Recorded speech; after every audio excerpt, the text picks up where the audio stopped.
Warning. The following podcast features terrible jokes, usually about board games. Like those jokes your dad tells that make you groan. Yeah, those kind of jokes. Accordingly, Boards and Swords and the producers must insist that no one attempt to recreate any joke performed on this podcast. Watch very closely now. 3, 2, 1. Bzow! Check that out. We want the fun. Gotta have that fun. Is it okay if it's okay if like when the bread touches the fries? Do I really want to just stand still and cast a lightning bolt? No, I want to avoid you and shove a lightning bolt at Grace. I just crapped my alien pants. By the way, I just want to let you guys know. You hate all of us, and we're fired. I've released poison into the AC system. You all have about 5 minutes left to live. So much news, like all this stuff to talk about. No, there's been some stuff, but it was all boring. You didn't go with C. Well, you need to go with C. And our friends, we combined. You've told that story. We combined. Have I told it on the podcast? I'm pretty sure you have. At Well, least I'm twice. telling it again. Because I just realized as I was reading this that this game's already been done. They even made a show about it. It's called Yu-Gi-Oh! And go watch it. This is Boards and Swords. Hey everyone, welcome to Boards and Swords on location here. I'm your host, Chris Renshaw, and I am here with Eric Yurko from What's Eric's Playing. Hey, thanks for having me. That's pretty good. We're just here chilling at Gen Con. It's 8 a.m. in the morning, so there's a little bit of a lull. So how's your Gen Con been so far? Pretty great, honestly. Like I've been telling a lot of people that really the highlight is just like, people are always like, oh, what's your most anticipated thing about Gen Con? And I'm like, I'm going to sound sappy and a little annoying here, but like, Yeah. I'm really much more happy to see like my friends succeeding. A bunch of my friends work at different companies. The companies have been like working really hard over the last 3 years to both stay afloat and to put out some really great games. And I think this is not the culmination, but a culmination of those efforts. And I think that's really exciting. It's just nice to see people going from surviving to vibing to thriving. You know? Yeah, like Colorway Game Labs. I got an interview with them later. That was like a perfect example of hearing them talk about it. Mm-hmm. Yeah, and I've just been following Randy Flynn around for a little bit going, wait, are you Spiel des Jahres award-winning designer Randy Flynn? Which annoys him a little bit, but is very fun. Yeah, I was just looking at his Twitter. He's gone, or he's at the airport now, gone. Caught him yesterday. Yeah, it's always weird. I keep getting people that are like, how's your con going? And my first reaction is just kind of like, but it's more, I realized later it's not so much like, because I just couldn't find the words for it. Mm-hmm. It's like I'm out of shape. Mm-hmm. And not just in the physical sense of walking around, but just out of like con shape. Mm-hmm. Where I'm used, before I was used to it and I was in it. And this is like, oh, it's been a while. Granted, I went to PAX Unplugged, but Sure. it's still different than Gen Con. Oh, absolutely. So there's that kind of like learning to walk again Yeah. kind of a feeling and that sort of thing. See, for me, I'm like a hyper extrovert, so this is just like charging my batteries. Yeah, that too, though. Yeah, there's like that of like, I just like being here and soaking up the energy from everybody Mhm. else. Yeah, no, it's been really good. But there's definitely been like a couple of improvements, like the mass and the fact that people seem to be taking it seriously, like the companies. Like, I mean, I've seen so many signs. Like we were playing, we did this thing called a BattleTech grinder because battle mechs need love too. Mm-hmm. Right. Yeah, I was about to say, I assume Battle Mech Tinder filled up pretty quickly. Yeah. But they had like sign. It was in the big hall where all the games are after hour gaming kind of stuff is. Mm-hmm. And they had signs everywhere that was like, you will be masked during all of our BattleTech events kind of thing. Yeah, it's been a little bit harder to enforce in like the con hotels, more generally speaking, which is, I mean, it's an unsurprising consequence of things, but it is definitely like, it's nice to see that it's being enforced at the con level pretty aggressively. Yeah.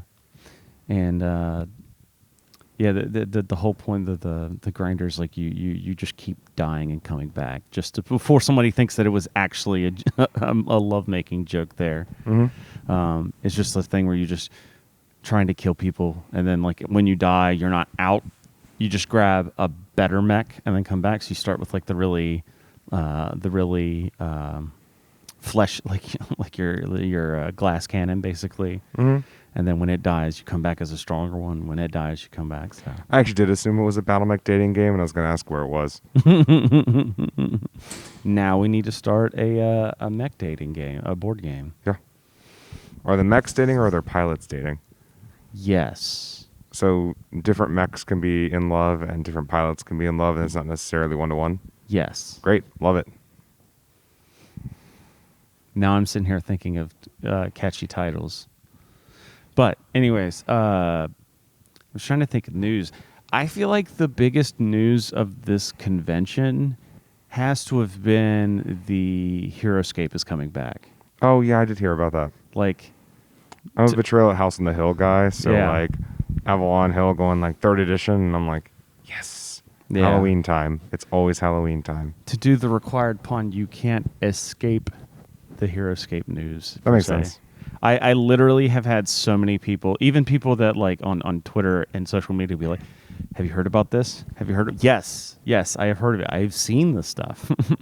You'd think that like I've only played the game once, but you think I had become like some prophet of it because everyone's like, "We need to make sure Chris knows that there's that here and that HeroScape's coming back." Hey, it's just your oeuvre. Or yeah, maybe that I just apparently have the aura of someone that plays HeroScape. That makes sense to me. What about you? What's the biggest thing that you've seen, either like announced or brand new, or Turing Machine. From I Hachette. walked by that. How's Ooh, that? Real good. I like deduction games, and I kind of had a divine trinity of deduction games, which was like Cryptid, Search for Planet X, and Shipwreck Arcana. So like that made a really nice like triad. Mm-hmm. I'm not sure how Turing Machine is like working its way in there, but I'm like, okay, and then one at the center is Turing Machine. I guess we'll figure it out later. I have a whole new pantheon to define. Speaking of deduction games, though, I got to try. There's a new one from BoardGameTables.com. That's the Psychic Pizza Delivery. Have you played that? No, it looks really fun though. Yeah, we got to have a demo of that where it's you you need to deliver pizzas to houses, but you neither know where the pizzas are or where the houses are, and there's ghosts everywhere blocking your path. Right, just like real life. Yeah, exactly. The only downside is that it requires one person to be like the mayor to kind of like tell people where everything is. Right. And I usually don't like those kind of games because it usually isn't as fun for the one person. Mm-hmm. I'm curious how that is because like the person demoing it made it seem like it was fun for him because he would do like when instead of just saying like you stepped on a pig, he would like start making pig noises and then say you stepped on a pig. He'd just be like, I'm having a really good time right now. Yeah, That was the energy he was putting off. Yeah, just this is extremely fun for me. Don't worry, guys. Yeah. Yeah, that's nice of him. So have you tried Rear Window from Funko? no. Because it seems to have the same kind of, you have a narrator who's setting up the like game proper, but the narrator may be on the same team as everyone else, may not be. And so they might be trying to disguise a murder or they might not be. And so that gives you a little bit of space to play in as the like narrator witness style character where you actually have some agency in determining like, oh, can I trust this person to actually steer me in the right direction, or are they just trying to subtly lead me astray? Okay. And because it's Funko, I'm assuming it's already available at Target. I would have to assume so. At the very least, it's available at their booth. Yeah.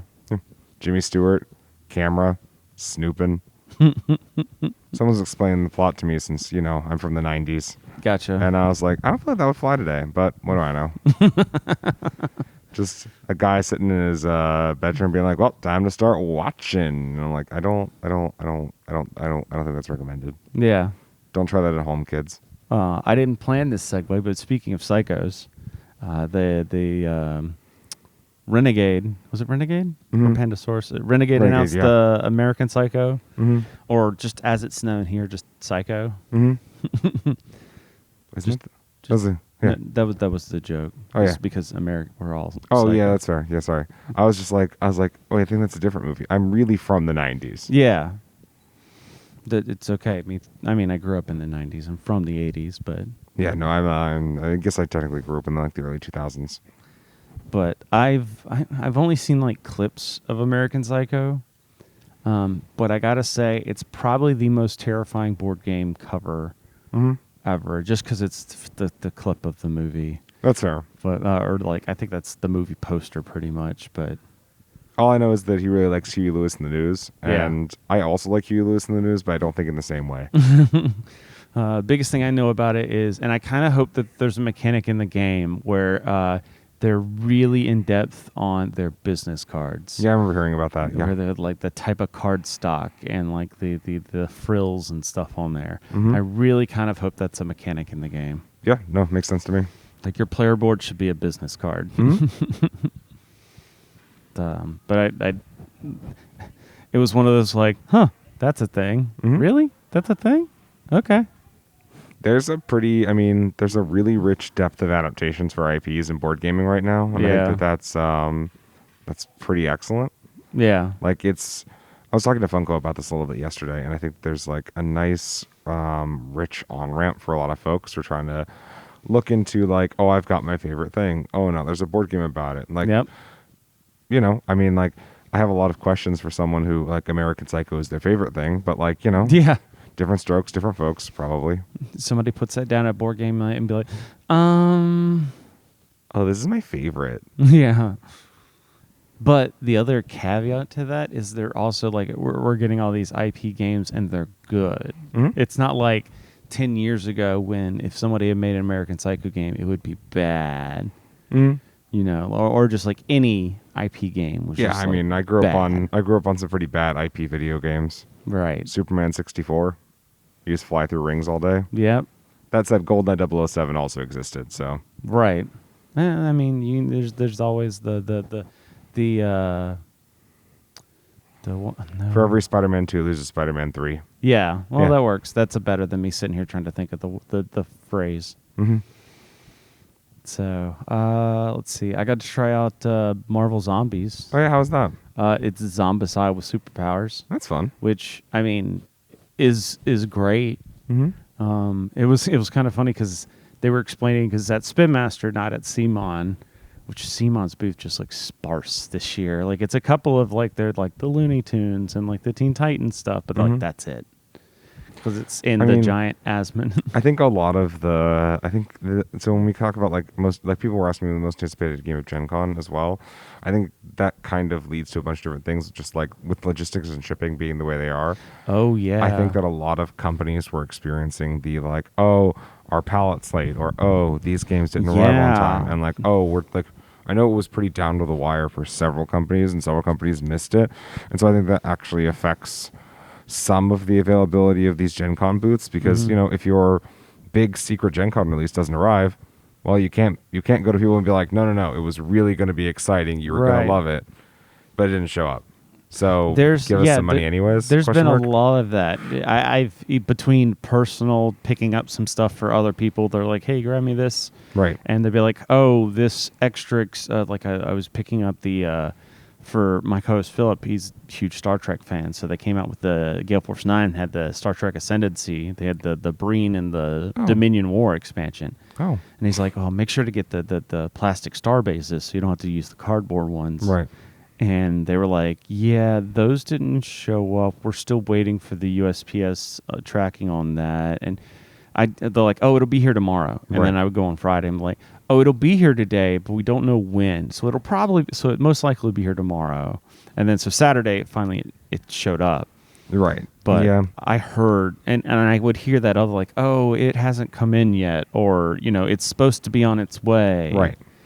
Or like there was the Twilight Inscription, where I feel they're only selling like 20 copies a day or something like that. Yeah, I think so. But like it's at the miniature market booth, and it's the only time the miniature market booth has a line is first thing in the morning, where they like open the doors, and suddenly there's like a line down that aisle. Yeah, I mean, this goes to like a lot of the like questions about like Gen Con hype though, which is to the effect of like, I was talking to someone and they're like, oh, I was really looking forward to buying this game, and it isn't here, so I guess I'll just save my $70 now and wait 2 months for it to be available, and then I'll just go buy it at my friendly local game store for $70. I suggested they put that $70 in Bitcoins. That way in 2 months, it'll be worth $35. Yeah. And you can buy half as many games. Yeah, that'll teach you about buying games. Economy. Yeah. Probably. I don't know. Yeah, that was. I had some other friends that are big, huge Twilight Imperium, and I was like, "Oh, you're gonna get up and be there on time?" They're like, "I'll just wait the 2 months and savor the sleep," because they're like, almost as bad as waking up that early to get it would be waking up that early and not getting it. Right. Like you're the whatever their number of copies plus one. Like Right. You're the first person not to get them. No, you want to wake up early and then be on a podcast. Yeah, exactly. Yeah, that's the fix. Yeah. What are we doing again? Talking about Gen Con? Yeah. Yeah. Oh, speaking of which, because we're right outside of it, I love that there's a big blow-up battle mech. I've become pretty obsessed with BattleTech in the past 2 months. That's fair. And so just seeing that there's because there's usually something out there. Right. And just seeing it was a giant blow-up battle mech. And then if you go to the Catalyst booth, they had plushie Oh, that's cute. battle mechs. It's like, oh, look, it's an adorable machine of war. Yeah. Yeah, no, you can't see it on the audio track. So I'll briefly describe it for you. So it is a large battle mech looking thing. It's kind of grayish legs that transition pretty seamlessly into a yellow body and a sort of, what do you want to call it? Seafoam green, sea green kind of top dome thing. It's Catalyst Game Labs green or Catalyst Games green. Yeah, I believe you. It's the same green that they have on all their booth workers are wearing that color green. Oh, nice. Yeah. Yeah. So for those of you at home who can't be here, I want you to know that I really took some great pains to describe that in pretty mediocre detail. Yeah. Yeah. You've got a future in audio translation. I don't think so. Or I'm thinking the closed captioning where they describe out something. Probably not. No. No. Okay. Speaking of audio, it just reminded me. I saw a tweet from Eric Summer that was talking. There's apparently an audio mystery game. Yeah, from Ravensburger. Yes. Yeah. I know nothing about this. Do you know anything about I've it? played the cocktail. I haven't played the microchip. Okay. They're pretty fun. Basically, you it's- have little audio clues. And you have to listen to the sounds, try and put the events in order. And when you put the events in order for a chapter, you get an extension of the sound story. And you have to try and figure out the overall ordering of the chapters based on the sound stories that you hear. So are there is it sounds embedded in the pieces, or is there an app? There's an app. Yeah. Okay.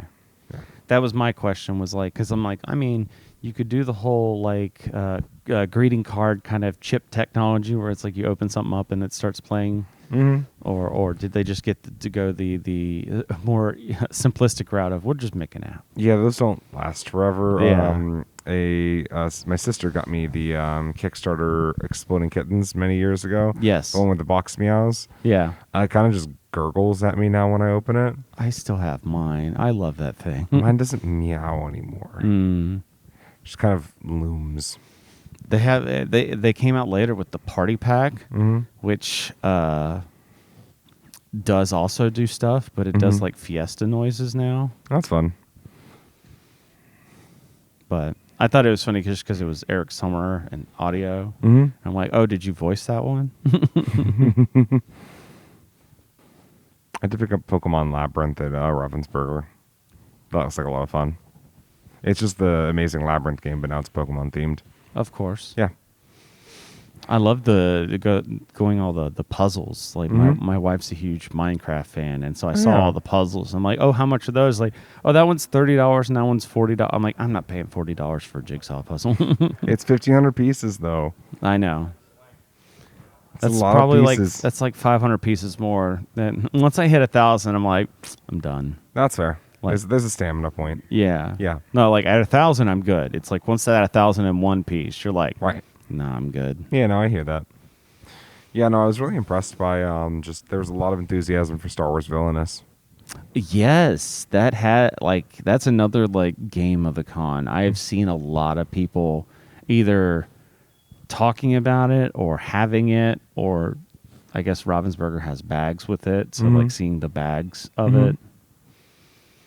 Kind of surprising considering that I mean, not surprising in the fact it's Star Wars, but more surprising of this is the third version of the same game. Now I know how Simon feels.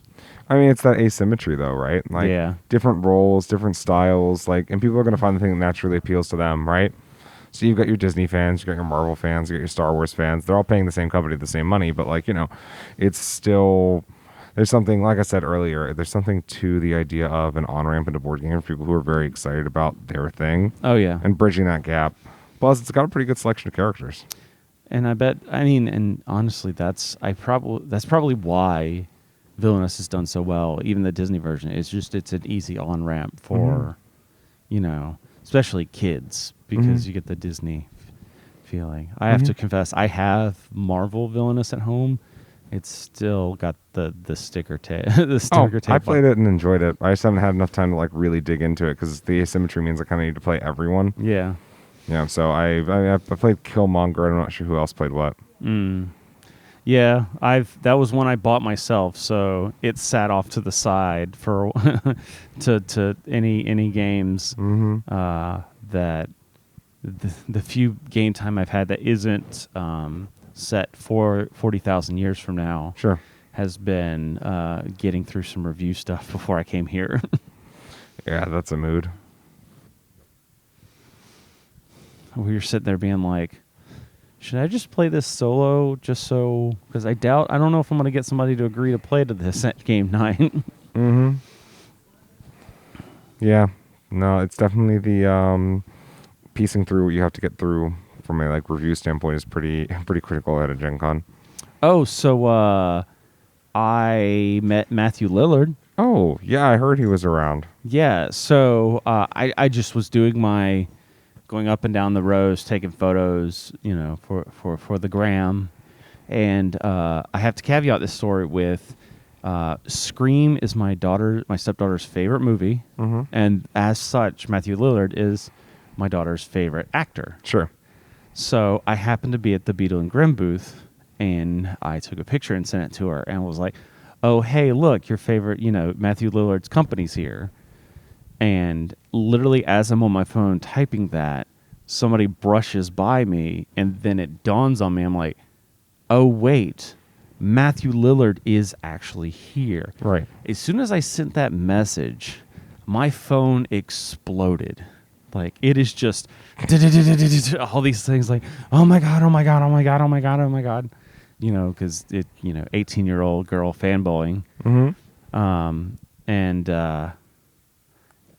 to the point where it's like, you need to get him to autograph something and this and that. And so, like, I go up and I'm like asking. And granted, I am not the only one asking, because there are like 4 or 5, like, that just anyone's around, like, oh my God, is Matthew Lillard here? Or they're like, I saw Matthew Lillard. Can I get a picture with him? And they're like, if you buy something, come back at like 4 o'clock, then he's, you know, they don't want to make a big, because that would have like the booth would have just been overrun if they had just let him sign whenever. And I think he had other meetings and stuff. Absolutely, that makes sense. So like they were trying to like contain it so that like at 4 o'clock today, anyone who's purchased anything, he will sign / take photos with. So I managed to buy one of their dice sets, which are really cool. They got these like tins that the fronts remind me almost of they're like tarot card sized, and they also look kind of like that tarot card-ish kind of artwork. Right. But it's like for all the different D&D classes, where it's like the ranger, the barbarian. There's even one for like the game master, and then there's a pack of dice inside. That's it's the colors are themed to that, but also for D&D, they've also included like some extra like if you're a rogue, so you're going to be rolling extra d6s for sneak attacks. So they put a couple extra d6s in there, so it's kind of like tailored. Right, that makes sense. So I picked that. I picked up one of those for her, and then had him sign. And then of course I'm like back there at 3:30 because like meanwhile for the rest of the day my phone keeps blowing up of like you got to make this happen. It's got to happen. Blah blah blah. Make sure you get there early. So I'm like getting there at like 3:30, just hovering around the booth until someone starts mentioning a line, and happen to get like second or third in line. Yeah, that makes sense. So, and then good. And then I had him sign, and then I was like, oh, I'll get a picture. Yeah, I think the Funko booth has the voice actors for Goofy and Max from a Goofy movie also doing signings and such. apparently the Goofy voice actor brought some like Kingdom Hearts lithographs with him. Oh no! So I'm going to see if I can buy one of those, get him to sign it, and give it to my like friend who loves Kingdom Hearts. It's like a deeply esoteric piece of merch. Nice. It just seems like a very strange thing to own. He'll love it. Yeah. That'd be Oh great. yeah. Yeah. I had somebody else was asking me if I'd gone to see them, and I'm just like I saw a Goofy movie. I don't have the connection to it that like other people do. I'm not saying there's anything wrong with that. It's just, I think I was. No, because I'm thinking of when it came out. I'm trying to think. Was I too old for it? I don't think so. I think it was just at that point in my life, I was less Disney Channel, more Cartoon Network. Sure. Other than Darkwing Duck, I will take that. You know, when Funko came out with that Darkwing Duck Funkoverse one, I was like, I need this. Mhm. I must have this. That's how I felt about the Kool-Aid Man one. That one too. Yeah. Yeah.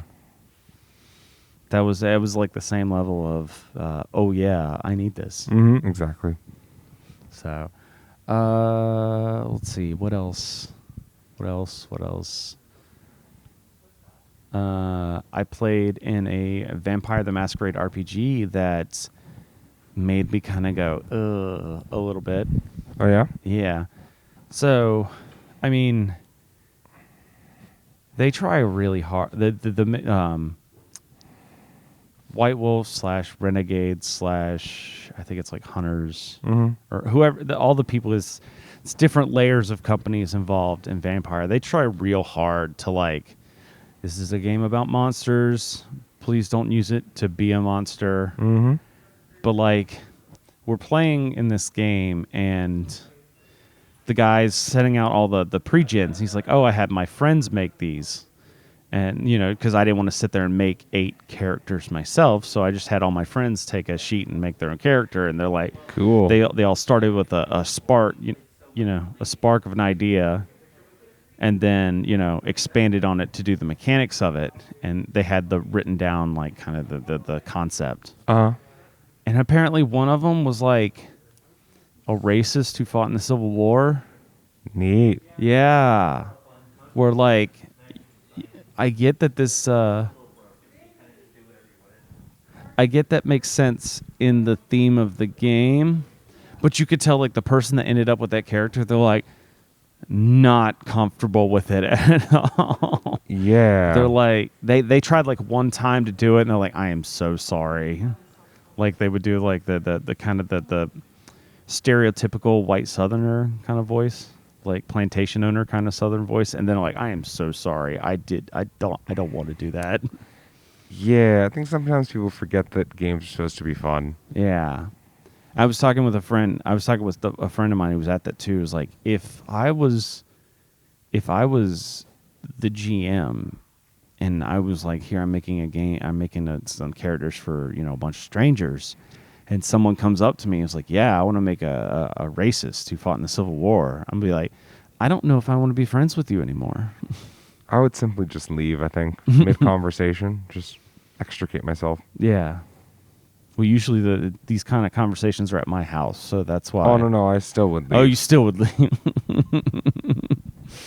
Just, we're all going to go upstairs. You can see yourself out the back door.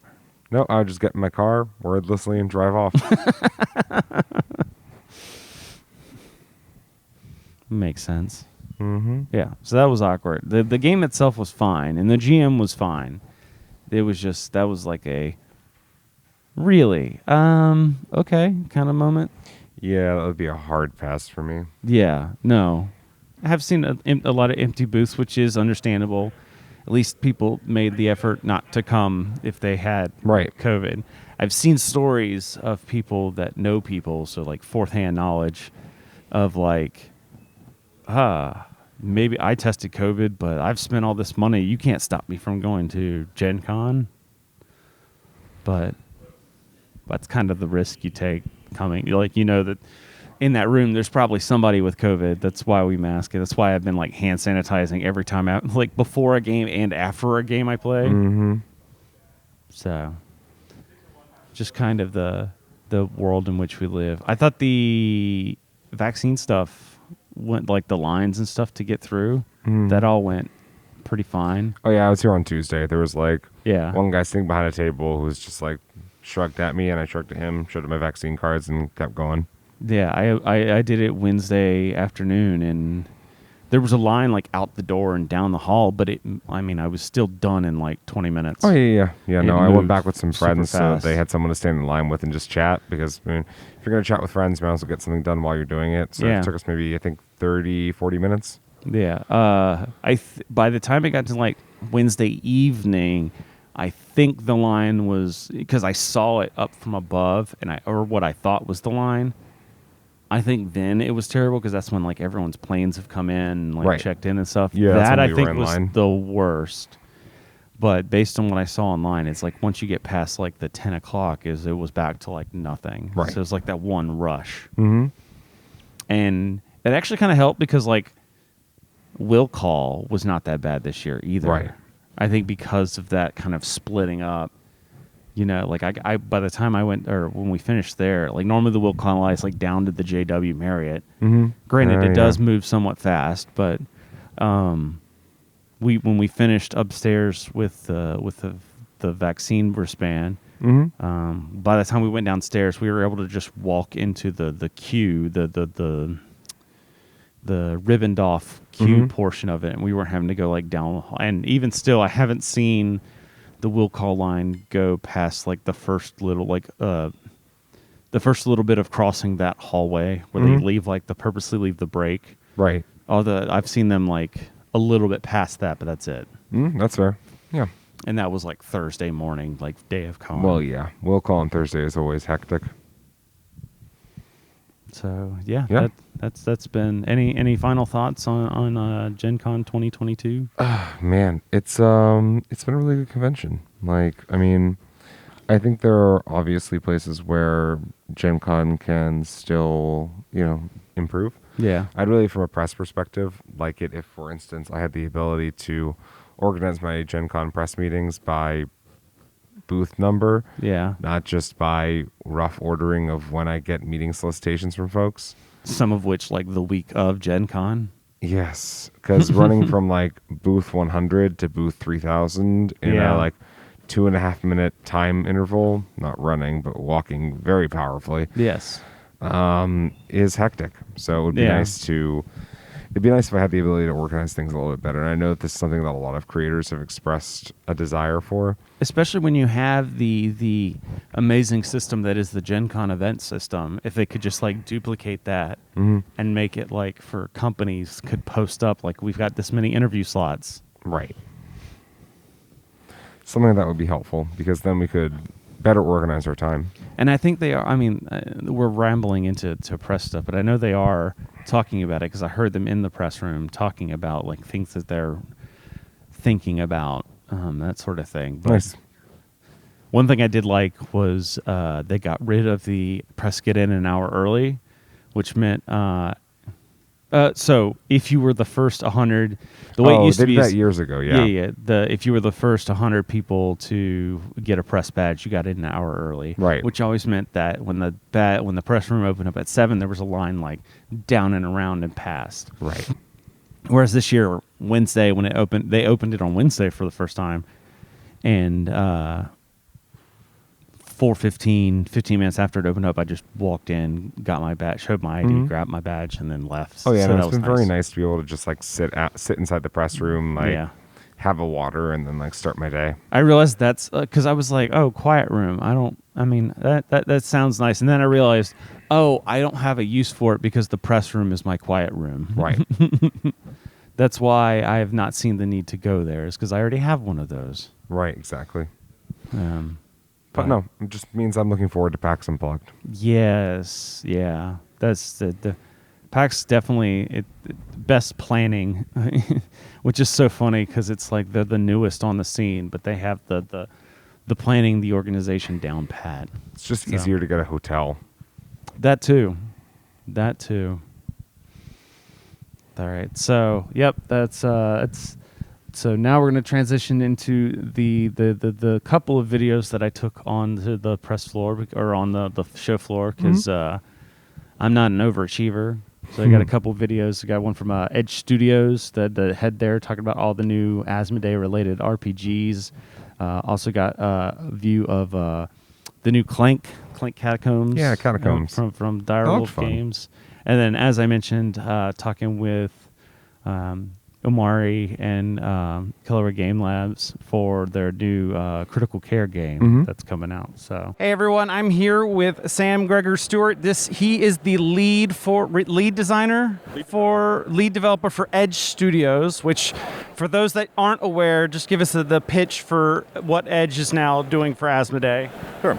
So Edge Studio is Asmodee's premier and singular role-playing game studio. So we've taken over games from both Fantasy Flight, which I used to work for, and also we're taking on new games and developing new games, but our goal is to become the go-to role-playing game studio for anything Asmodee related.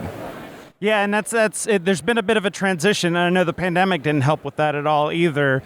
So how is that transition going so far? They kind of like, all the Star Wars licenses and stuff were Fantasy Flight, and now Edge has those and that sort of thing, the Genesis system, all of that.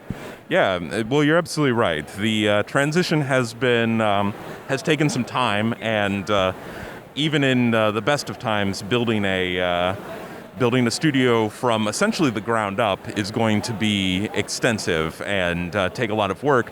The pandemic has not helped matters at all. We're also a international studio with people in Europe as well as in the United States. So that presents both unique challenges but also a lot of interesting opportunities. All that being said, and finally this year, we've been able to release our first couple of products, Midnight, A Legacy of Darkness, and now Adventures in Rokugan, the core book. And so we feel like we're starting to get our feet under ourselves and actually getting some really cool stuff out. Now, this is a little bit different because both of those products you just mentioned are not any of the systems that have been, they're not Genesis, they're not the new L5R, they're both D&D 5th edition or the 5e based games, isn't that right? That's correct. Yes, so those are both 5th edition related. Midnight Legacy of Darkness is more directly tied to the 5th edition SRD. It's like a dark fantasy setting, correct? Exactly. I can't say it's like Lord of the Rings if Sauron won, but you can draw your own conclusions. Yes, so Midnight has a lot of relies on the core SRD or 5th edition products rule sets to run and can work with a lot of different 5th edition products. Whereas Adventures in Rokugan is taking those very core mechanics, but it's doing a lot of different stuff with it. All new classes, pretty much all new feats, talent. I always get those mixed up now, feats and talents. Yeah. Yep. Anyway, all new feats, all new backgrounds, spells. In fact, there aren't really spells. There's invocations, which are making essentially prayers to spirits and getting spell-like effects based on that. But it all works differently. And so, although it's using that core 5th edition system, the actual play experience is very different from what we expect most people who have played 5th edition before are going to be useful. So let me ask you about the Rokugan and talking about the invocations you were talking about. So it's less like I'm going to go and throw a fireball, but it's more of like I'm going to say, like kind of like the bard where you're saying like a prayer to give like a benefit to the party or something like that? Not even quite that. Okay. So it'll be a situation where you're trying to get favor. So based on how much favor you generate and commit to a invocation will depend on the effect. So if you're trying to throw a firebolt at somebody, if you just do a minimum amount, you invoke the kami, you chuck a firebolt, and somebody's on fire. That's nice. But if you really ask for their favor. You invest a lot of this favor resource into it. You can do a ton of damage. Maybe it's more explosive. Maybe maybe it is a continued burning effect. That kind of thing. Or if you roll a 1, maybe the commie doesn't like you and you get set on fire instead. Yeah, right. Maybe. So all that means is just, yes, the system is very, again, it's using that core D20 mechanics, but a lot of the things the players are going to be doing will feel very different even while they have that core familiarity. So one question I have, because I've played the L5R, the newer version that FFG originally put out, and one thing, especially people that have been fans of L5R from the beginning, is it's not a very combat-oriented game, and not in the physical combat. It is more of a social sort of combat game. How does that then translate to a more like the D&D, the 5e system, which is a very physical combat heavy type game, and how is that challenging? So that's a really good question, and in actuality, we don't. So one of the reasons we felt that we could go ahead with Adventures in Rokugan while we are still working on and releasing L5R products. In fact, Rid of the Wilds will hopefully be out in the next few months. One of the reasons we feel we can go ahead and do that is because the play experiences are so incredibly different. Okay. So instead of trying to make 5th edition into a more intrigue-heavy game, we're leaning into the fact that it supports more dungeon crawling, combat fighting, action-packed encounters, and we're saying, yeah, so that's how you do that, but in Rokugan with these new characters, with these new abilities that you've never experienced before in your standard 5th edition game. Gotcha. So if you've been a fan, say, of like the card game, and you played the RPG, and like, well, maybe I'm not as big of a fan of the kind of social standing sort of combat and the thing. I just want to fight stuff and be a samurai. Then that's what the Adventures in Rokugan would be more for. Absolutely. If you've been a fan of the L5R setting, but you've thought, all I really want to do is smack Oni with giant testubos, then this might be something worth giving a try. Oh, especially if it was it the Shadowlands? Mm-hmm. That would be okay. Well, and a adapted variant of a Shadowlands-focused adventure is actually in the core book, so we get to the demon smacking right away. Right, and I'm glad you mentioned because my next question was going to be, this isn't to replace the L5R system. The plan is still to put out the books for the full. Is there a way of describing it, the L5R versus Adventures in Rokugan, or is that the distinction? There's the L5R RPG, and everything for 5e is going to be Adventures in Rokugan. Is there a big way of... That's pretty much how we've been describing it, exactly. Okay. You have Legend of the Five Rings, the role-playing game, then you have Adventures in Rokugan, the role-playing game. And admit, yes, they both use the same setting, but that's how we've been differentiating them. And to answer your question, we are going to release the remaining clan source books for L5R 5th edition. So we're getting the... I forgot the name of the clan that's for Rid of the Wilds for a second just now. It was... Dragon. There we go. Okay. Sorry, my brain just died on me for a second. So, the Dragon Clan source book, Rid of the Wilds, will be coming out. It's finished now, so it's just a matter of getting it printed and shipped, which has been a major issue for us in general, and a major issue for most companies right now. But we're already working on a Unicorn Clan source book, and then it will be no surprise that we plan on doing a Scorpion Clan source book after that. Okay, so, but those being for the full L5R system, what are the and I'm assuming it's going to be very divided.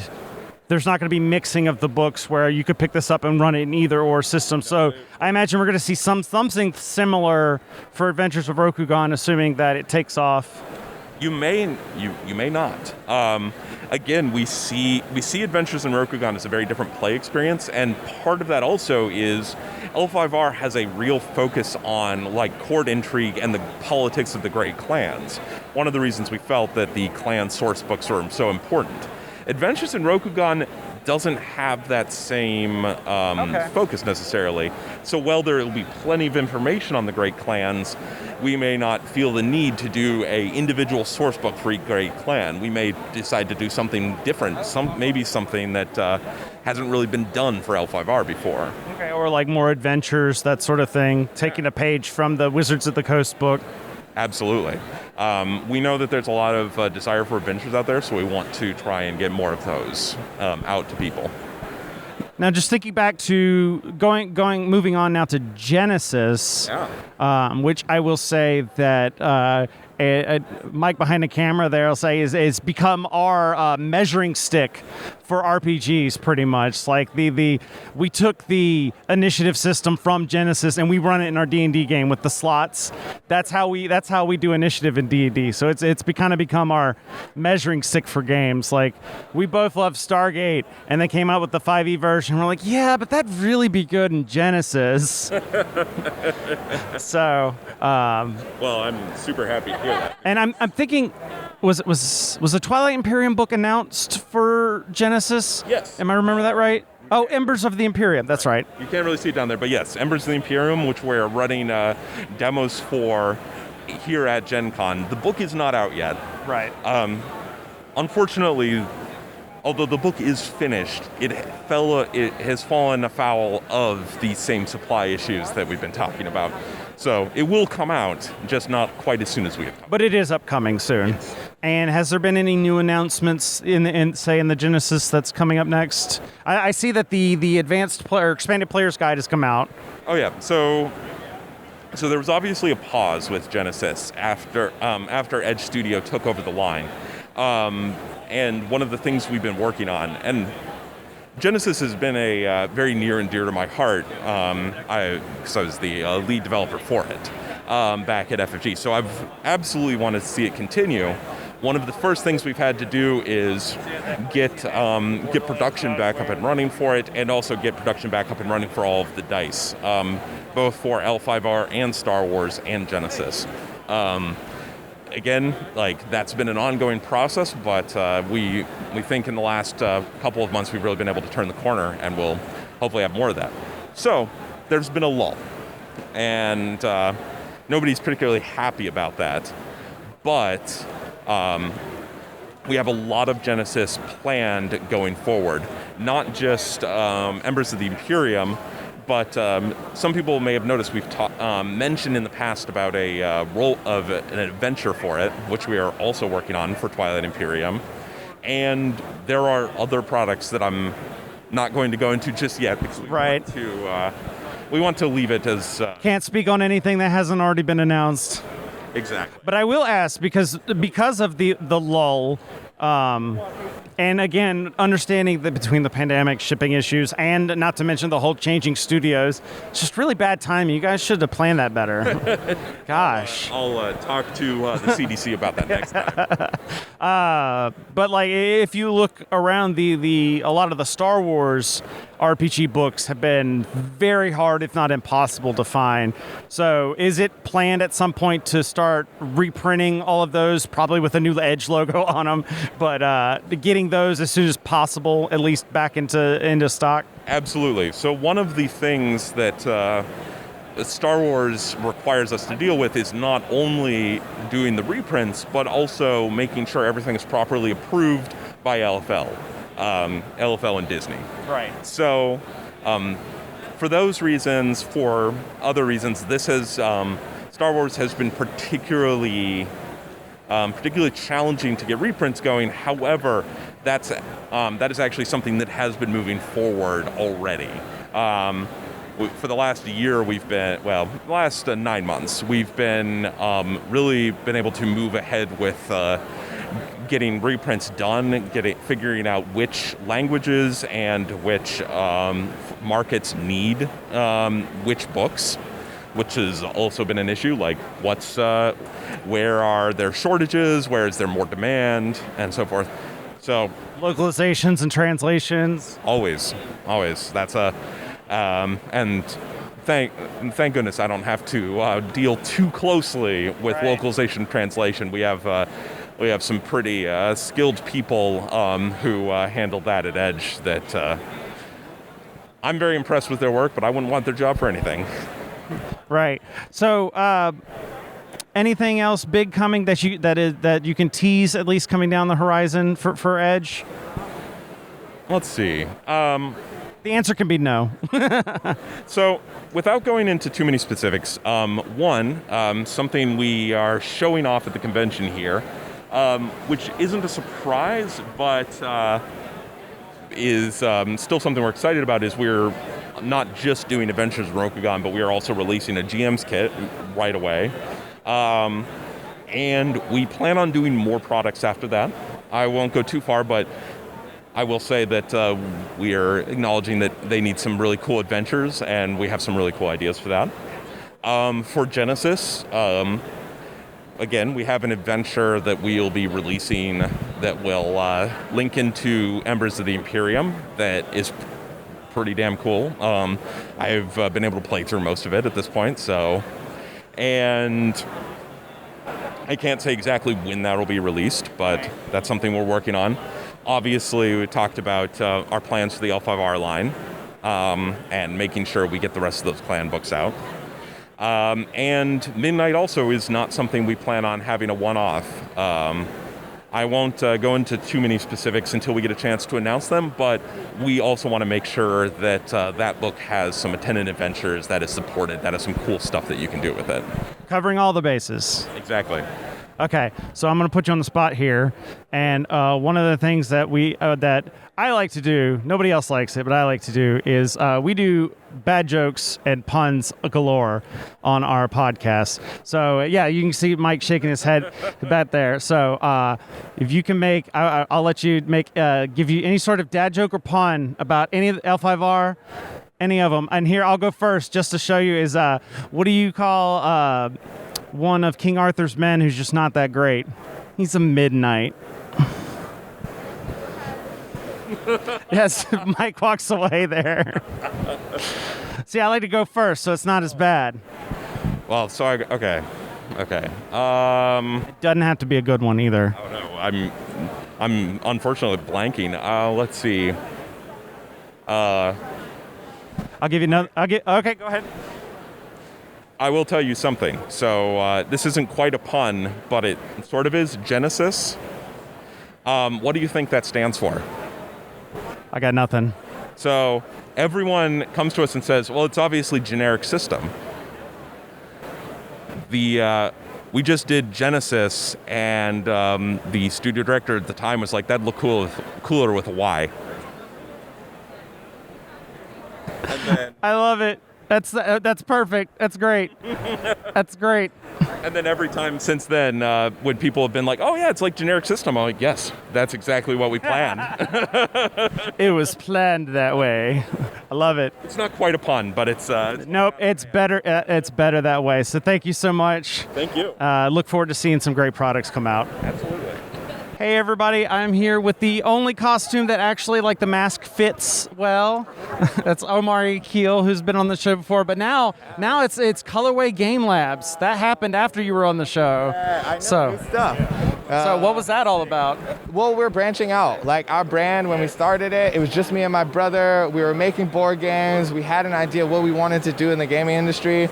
We started doing stuff and making stuff, and like that really expanded and changed quickly. So suddenly, oh man, people want this. Not only do people want this, but we want more too. So like I am actually going to be talking to somebody about making an RPG at this convention, and those things are starting. So we couldn't just be board games, and we wanted to focus on a lot of different cultures and a lot of different things. And we thought the best way to do that is to talk about all the different varieties of colors that shoes come in, because we love shoes. Oh, you know what? It didn't click with me. We love shoes, I get it shoe now. culture. So we keep fresh kicks on all the time, and like we like that variety, and so we're bringing that to the game space and opening up and expanding in a lot of different ways that I think a lot of people won't expect. So what's with the scrubs? the scrubs are very special. One of the games that we're producing now and co-producing is called Critical Care, and it's about being a doctor in the ICU. And I actually brought Dr. Lakshman Swamy here, who came to me with this game idea and said, hey, I want to make a game about what I do. This is an ICU doctor who had to go through a lot in the last 3 years and basically produced a game about what that real life is like. And I got to be the designer and help make that happen. And really, like, we're all designers now because we work so closely together on it to make everything work.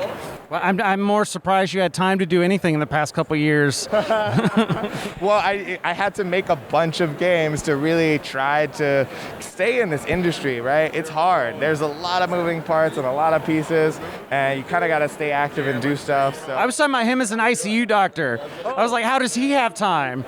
He doesn't, but also always makes time, which is crazy to me. I just don't even try to understand that part at all. Yeah, it's amazing to be here, and the way, it was a huge amount of time, especially up front, but where that really came from was that for me, it was I can't talk too much about how bad it was really bad, and during that time, this was actually a way for me to kind of remember what it was like before, because there's no COVID in the game, none, and that was, for us, it was like a journaling process of remembering and celebrating all of the people in the ICU, from the patients, all the different people we work with. And so it really is, to me, a celebration of healthcare workers, of medicine. So it was a lot of time, but it was time that kind of saved my life in many ways. I literally, he would get off of a shift and then come design with me, but I could still see the energy come out in like the game design and how excited he was to like dig into it after working a 12-hour shift at the hospital, which is insane, but like so awesome. It's like a little creative outlet that just kind of helps you get through the day. Exactly. It wasn't more time, it was like an outlet, it was a release, it was so good, so healthy. Therapeutic. Yeah, absolutely. How does the game play? So it's a totally cooperative game, 1 to 4 players, and I think what's really neat about this is that we started with theme and built all the mechanics out of it. Absolutely, yeah. And I think you feel that when you play, because down to the level of like any individual card, the way the card works is so evocative of who that person is, what that medicine is, what happens in the ICU. So it's cooperative. Each player kind of is taking care of their own patient, but what, in the ICU, it's a team sport, right? What that means is that it's not I take care of my patient, you take care of your patient. It's we all take care of the sickest patient. So in a 3 or 4 player game, you're spending more of your time and focus playing cards for other people's patients. So it's deeply interactive like that. I think that's part of what really makes it so cool. Yeah, and the game itself really is trying to build an engine against you. The sickness, the diagnosis, and the complications, they're building up on your patient, and your job is playing the therapy cards to slow that down and stop that. Before you play therapy, you have to draw a pager card. Crazy stuff can happen, both good and bad, that impact the gameplay. And in order to actually succeed, you have to bring in specialists. So there's a swath of specialists, all the people in the medical community you might expect, and they're there to help you.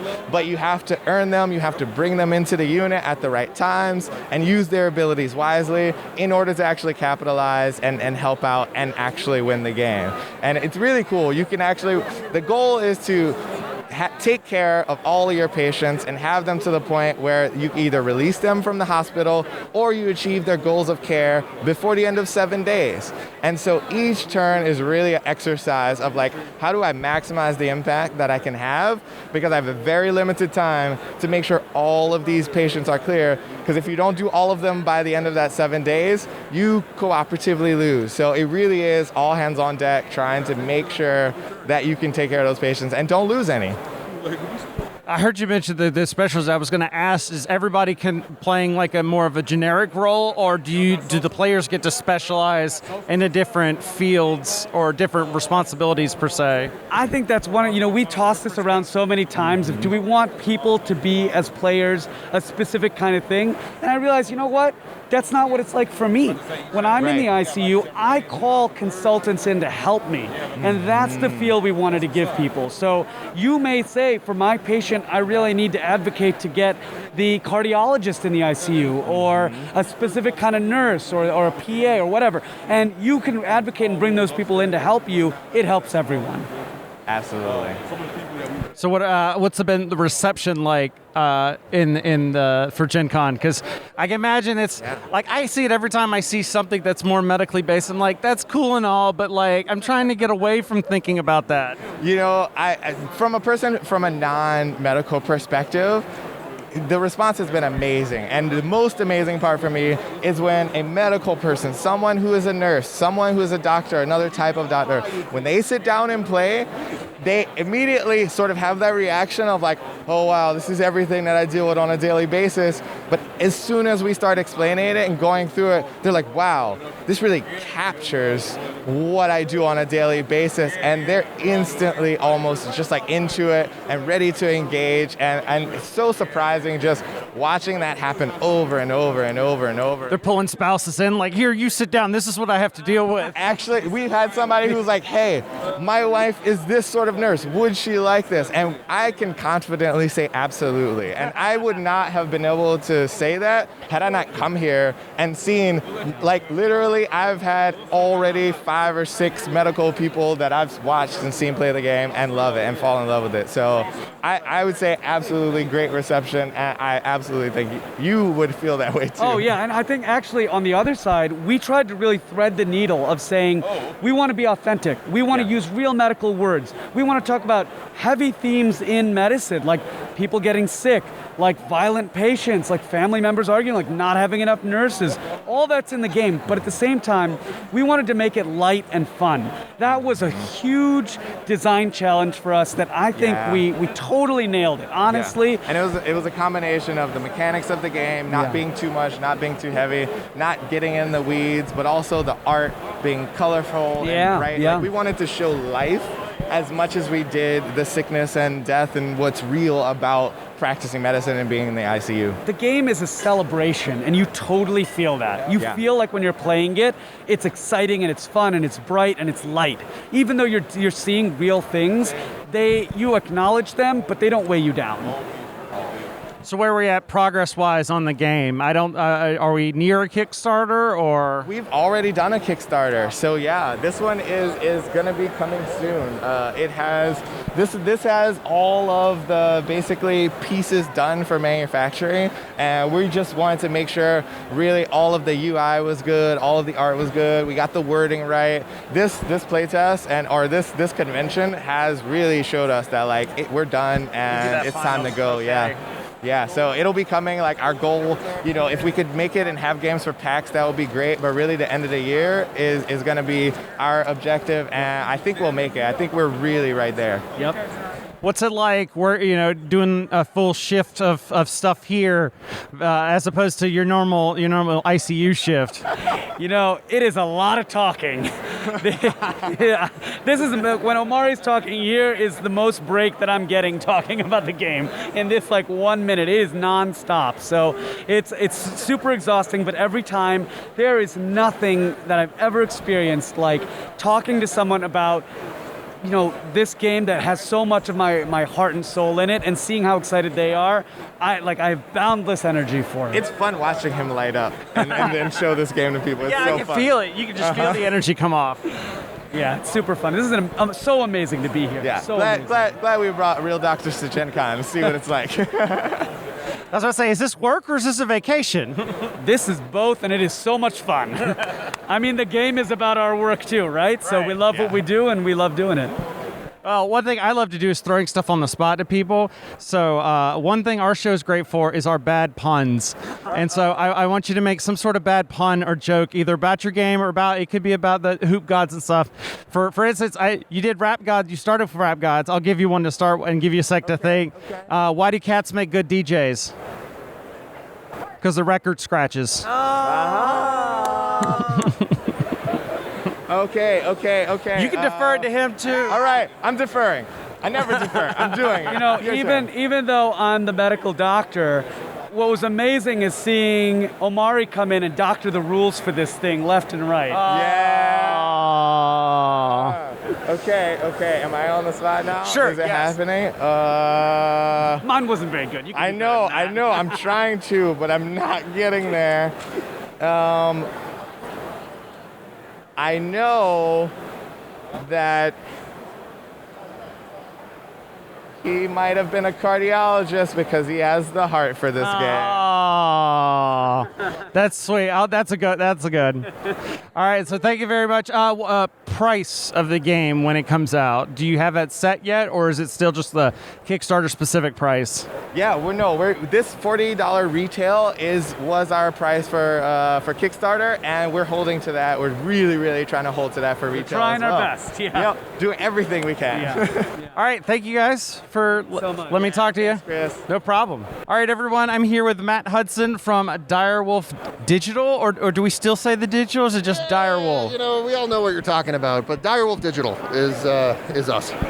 But we're here with Clank Catacombs. Now, it's been a while since we've had a Clank product. The last one was probably Clank Legacy, isn't that right? I think the last one might have been Pulse Arcade, a expedition for Clank in space. But this one's been cooking in the oven for a bit. We're really excited to finally get it out. And this time we are no longer in space. We're back into the dungeon. So the same setting almost as the original Clank, but this time there's a whole new aspect into it that's just the modular nature of it.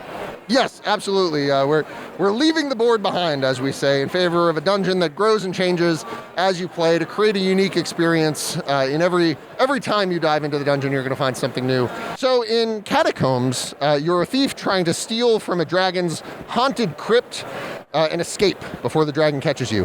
One of the big differences of Catacombs that Clank fans will immediately recognize is there is no board. Instead, there's a series of modular tiles that allow you to discover the dungeon as you explore it and play. The way that works is as your thief moves down into the dungeon, when you get to a path leading off into the darkness, you don't know where it goes, you flip over the top tile from the stack, and you get to decide how it's oriented and where that path leads. So you might find monsters or treasure or a locked passage or a treasure chest. You don't know what you're going to find until you head off and start exploring the dungeon. Do you get to choose the rotation of the tile when you draw it, or no? Yes, the player who's exploring the dungeon chooses the orientation of it. Very nice. And sometimes you can make decisions that give you a good path. Sometimes you can make decisions that close off paths to your fellow thieves, so you can have some influence over how the game unfolds. Very nice. As you discover more and more of the dungeon, you eventually make it down into the depths, which are these darker blue tiles, where treasures start to wait, the artifacts. Artifacts get progressively more valuable the further into the dungeon you go. And one of the things that you'll find in the sort of traditional press your luck mechanic of Clank is that you always have to make a decision between, do I want this sort of lesser valuable or medium value treasure, or do I want to keep going into the darkness and see what I can find? Even though that might make it harder and harder for you to eventually make your way back to the exit, where you ultimately need to get to escape with your loot. One of the other new mechanics in Catacombs are haunted tiles. Let's see if I can find one real quick. Yeah, there we go. So as you reveal tiles that are haunted with these little ghosts, you'll add white cubes into the dragon bag. Every time a white cube is pulled from the bag, all players will take damage. And then that cube goes back into the bag. So once you're haunted, you stay haunted. And as you've got greedy thieves looting the dungeon, waking up a bunch of angry spirits, the overall danger of the dragon bag can ramp up really quickly. So another one of the press your luck mechanics in Catacombs is that you have to decide, am I going to head down this tunnel into the unknown, even when there might be more ghosts waiting for us there, which is bad for everybody. And then there's a few other new things, but one of the louder ones are lockpicks, where instead of keys, you start the game with 3 lockpick tokens. And when you would move into a corridor that's locked, you can spend a lockpick in order to open that passageway for all players for the rest of the game. You can also use lockpicks to open treasure chests, to rescue prisoners. And one of the things you're always going to have to ask yourself is, hey, I've got 1 lockpick left. Do I want to cash it in here for a secret, or do I need to hang on to it because there might be a locked door between me and the exit when I finally find my way there? But there are cards, it looks like, that give you extra lockpicks. There are cards that give you lockpicks. You can buy extra lockpicks from the market. And there's also things like, this is a fun one, the animated wall, which is a monster lurking in the dungeon, where when it arrives, you actually pick up you pick up the tile and rotate it. So maybe it gives you an advantage on where you're trying to go. Maybe it takes an opponent and sets them back in their efforts to escape. So there's a lot going on. And one of the things that you'll find, especially if you're an experienced Clank player, is that sometimes, we're all creatures of habit. Sometimes people get tracked into like, oh, this is my strategy. I'm going to run and grab the 5-point treasure and then immediately try to escape and end the game as quickly as possible. Things like that. In Catacombs, it's very difficult to count on a strategy being available because you don't know, when you start the game, you don't know what the path ahead holds. You don't know where the treasures are. You don't know what the route out is going to be. So it's very, very difficult to try to do the same thing that you did in the last game. One of the things you'll notice too, on the starting tile, it's double-sided, and both sides have the monkey idols on the starting tile. But you'll notice, how do you get there? You have to find, it's a valuable place to go if you can go and loot the monkeys. But how do you get there? And then once you're there, how do you get out? How do you get back? So there's a series of challenges, and Catacombs really rewards players who can be responsive and adaptive to what's going on in the game and what the other players are doing and how the dungeon changes over time.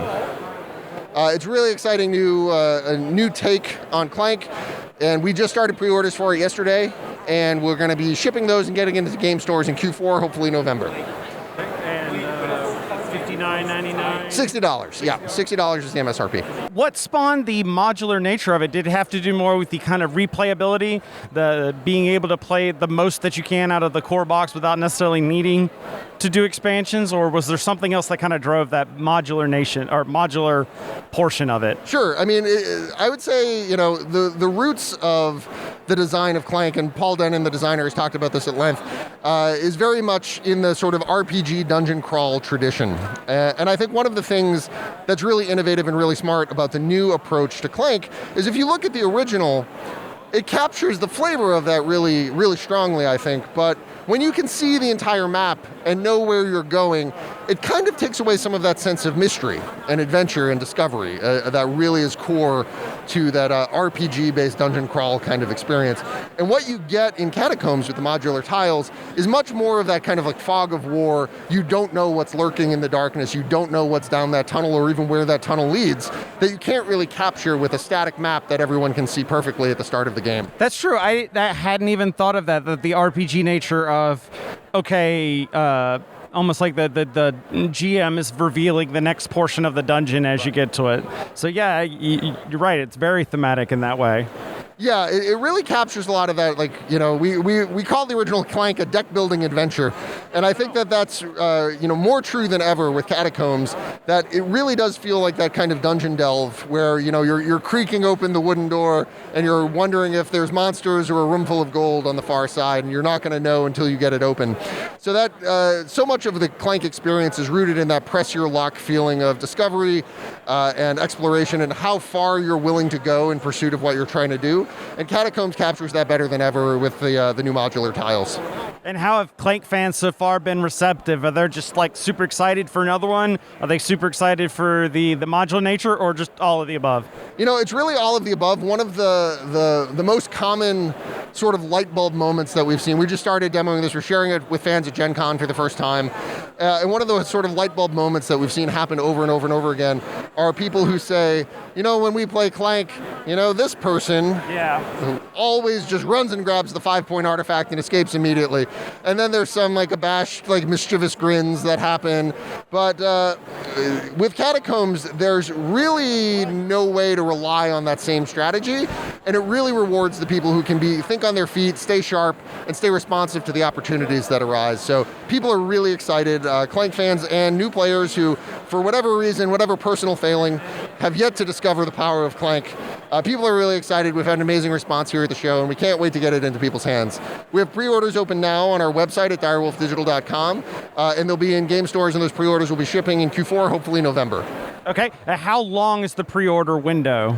We're anticipating the pre-order running through Labor Day, so we've got whatever that is, about 5 weeks. A little bit over a month. Yeah, thereabouts. And that's really just, it'll still be available in general after the pre-order. The pre-order is just so that with all of the challenges going on and shipping in the world right now, that we can make sure that we're getting resources to where they need to be to get things delivered as quickly and seamlessly as possible, knock wood, once it's time for everything to head out the door. And I think if I heard correctly, I think I heard one of the rumors that if you've been a fan of Clank, but maybe you hadn't gotten any of the promos, that there's currently a promo pack that incorporates a lot of the singular promos that have been out over the years. That is true. If you go to our website, the same pre-order is available for 2 other things, actually. One, we're doing Clank Premium card sleeves for the first time in 4 different designs that are really sweet and can add some bling to your thieving wiles in the dungeon. And the other is we've been looking for ways to make some of the older promo cards originally released more widely available. So we're offering those in a special pack of 15 of the original promo cards from Clank that are all obviously compatible with this. That's also available. And those are also pre-orders on our website that will ship at the same time that Catacombs does. Gotcha. Okay, one more thing before we go. So our podcast, our tagline is bad jokes and good folks. So we're basically, if you took dad jokes and made them into board games. Yeah. So do you think you can, how good are you at the on-the-spot puns? On-the-spot puns? Yeah. Does it have to be a Clank-based pun? Or just something inspired by? Like here, I'll give you a sense, like how do ghosts brush their hair? With Catacombs. Okay. It doesn't. The point is, it's not supposed to be good. Okay. Wow. All right. So there's some pressure here. I would say the most important thing to do was, if you want to make sure you're playing the game when it releases, don't be dragging your feet, and instead get your pre-order in while it's open now, between now and Labor Day. That beautiful. Love it. I mean, I'm going to be awake tonight with shame thinking about that. That's great. It's caught on camera now. Yeah, now it's forever. Thank you so much. Thanks so much. Have a great con. Everybody enjoy Gen Con. All right. Thank you, everyone, for watching this Gen Con special episode. If you want to watch the show live, we record every other Monday. boardsandswords.com/live has the schedule and the links to all of our live streaming channels. We love feedback. Please send us feedback. Email us feedback@boardsandswords.com, or you can find us on our social networks, Facebook @BoardsandSwordsPod, Instagram @BoardsandSwordsChris, and on Twitter @BoardsandSwords. Boardsandswords.com has all the links, and we suggest you go check them out, like our Patreon. Check it out, patreon.com/boardsandswords to help support the show. And we'll be back in 2 weeks with another show. In the meantime, remember that every gamer has a story, and in this one, the best thing about Gen Con is more Hero Quest!